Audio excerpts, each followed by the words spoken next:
In the name of God, the most compassionate, the most merciful. Greetings. Did Jesus prophesy the coming of Prophet Muhammad, peace be upon them? For over a millennium, Christians claim that there is no mention of Muhammad in the Bible.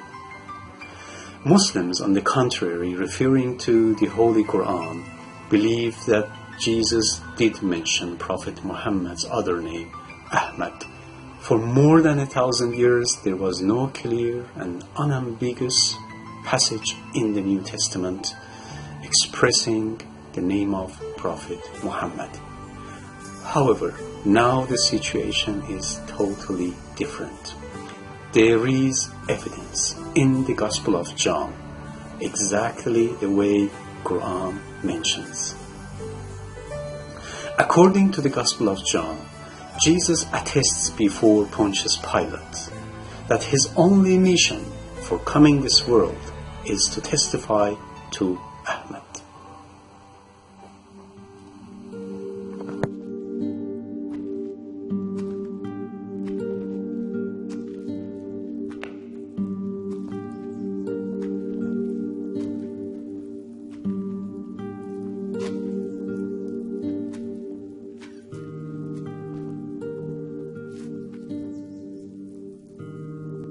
Thine own nation and the chief priests have delivered thee unto me.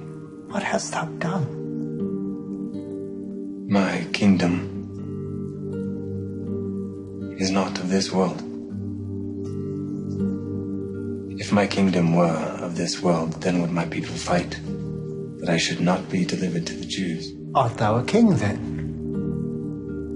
Thou sayest that I am a king. To this end was I born.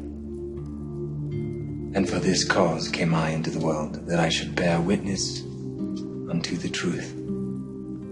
Everyone that is of the truth heareth my voice. The clip you just watched was the trial of Jesus by Pontius Pilate, the governor of Judea, as it's reported in the Gospel of John. Jesus, rejecting the accusations made by the Jews, says, To this end was I born. And for this cause came I into the world, that I should bear witness unto the truth. Everyone that is of the truth heareth my voice. The governor did not understand what Jesus meant by truth. So he asked, what is truth?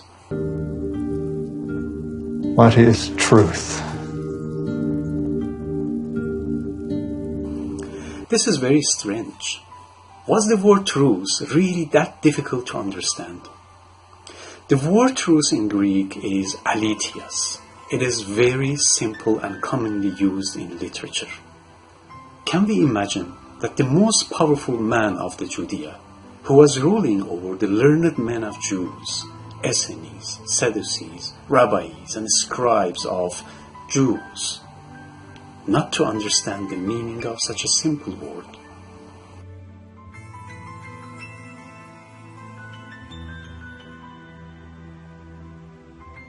The Hebrew word denoting truth is Ahmed. Jesus, using the Hebrew word in his trial, would also not fully explain why Pilate didn't understand it. It doesn't explain why Jesus would use a Hebrew phrase in a court where the judge doesn't understand the simple vocabulary. It seems that Jesus used a word with no equivalent in Greek, but sounded like Hebrew emet. This may explain why storytellers and retellers, and eventually the author of Gospel of John, assumed that the word was emet, means truth. Such a word can be a prophetic name, and the nearest candidate for it is Ahmed. But how do we know such a word could apply to a name, not a concept?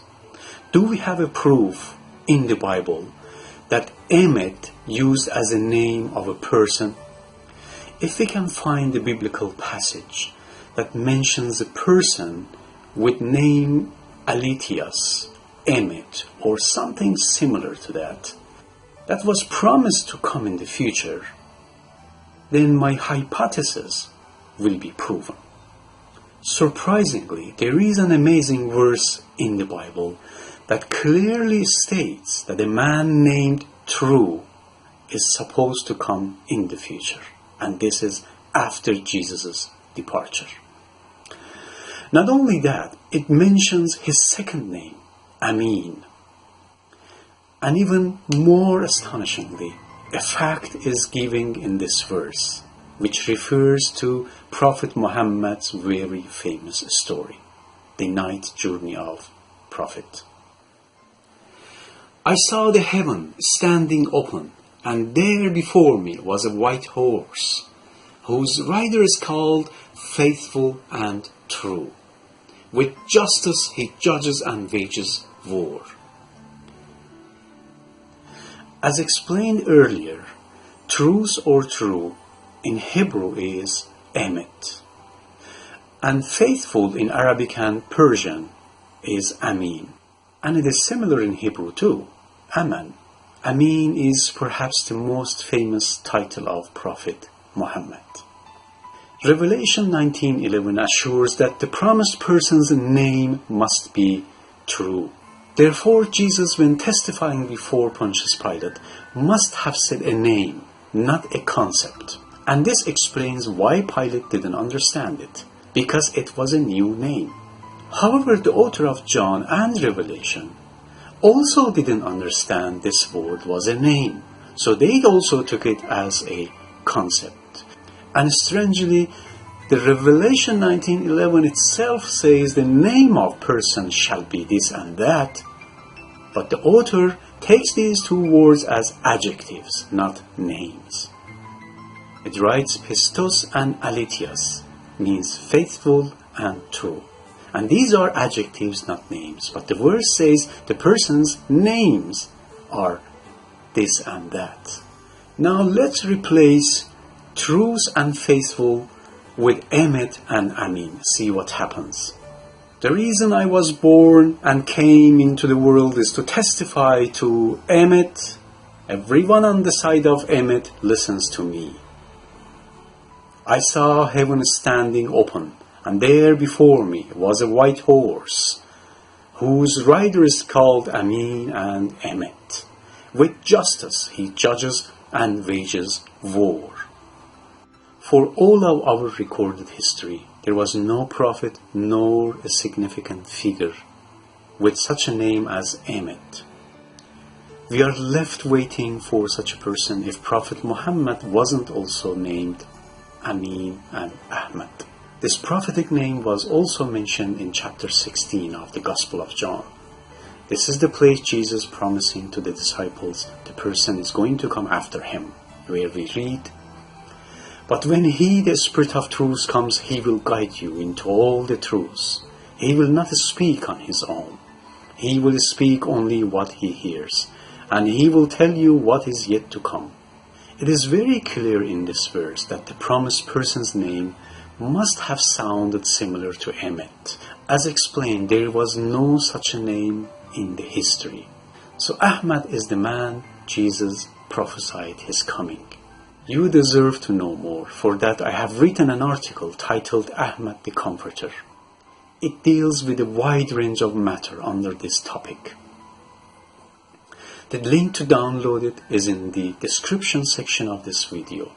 Read it and pass it on to your family members and friends. Thank you for watching.